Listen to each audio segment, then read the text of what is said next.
kalima. The word states that Muhammad is the last messenger of Allah and the seal of the prophets. And Allah has full knowledge of all things. Allah expresses this thing in Quran. Muhammad sallallahu alayhi wa sallam is the last messenger of Allah. And no one can take part after Muhammad sallallahu alayhi wa sallam. And he is the last prophet of Islam and the beneficial book, the last book of Islam. The Quran was revealed upon the Muhammad sallallahu alayhi wa sallam by Allah. And there are 30 para in Quran and learned by the students called Hafiz. Today the annual function of Jamia Minhaj Sunnah on the topic of Qaid-e Insaniyat sallallahu alayhi wa sallam and Hufaz-e Kiram Dastarbandi. We are the Ummah of Islam and it is our responsibility to save and follow the path of Allah which we have received 1400 years long back from Muhammad sallallahu alayhi wa sallam. Here the main characteristic of Islam is 5 arkans of Islam and 5 pillars of Islam. It includes namaz, hajj, shahada, zakat and fasting. The main objective is namaz and Quran. But unluckily in today's modern time, there is no punctuality of namaz and Quran.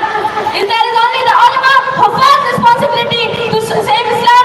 And the hadith of Bukhari says, "Khairukum man ta'allama al-Quran wa 'allama." It means that the best soul, the best champion, the best captain is who learns and teaches the Quran.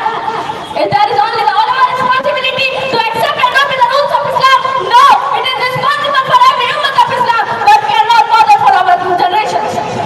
We are included in haram things, and also our children are included in those things.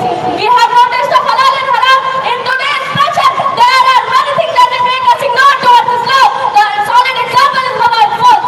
The most development is that in Allah's court and speaks with us. He says that salatu khairun min an-nawm. He says it means namaz is better than sleep. He says hayya ala salah, hayya ala falah. He says come toward namaz, come toward success, come toward namaz, come toward success. Allah says in Quran, kullu nafsin dha'iqatul maut. He says it means he said no, every soul has to taste that and no one can save your life. And our amal sawab will give it result, and inshallah Allah will forgive it every sin, but that should be the punctuality of 5 arkans. To whom Allah intends good, He gave him the understanding of the religion. Sahih Muslim. Thank you. Wa akhiru da'wana alhamdulillahi rabbil alamin. माशाअल्लाह, हयाकर का Mabrook. एक बड़े मजमे में बेबाकी के साथ खिताब करना और वो भी अंग्रेज़ी ज़बान में बड़ी बात है। अल्लाह को इस इज़्ज़त इस तालिब इल्म की ज़िंदगी में मज़ीद हौसले के साथ तकरीर करने और इल्म दीन को हासिल करने की तौफ़ीक़ अता फरमाए।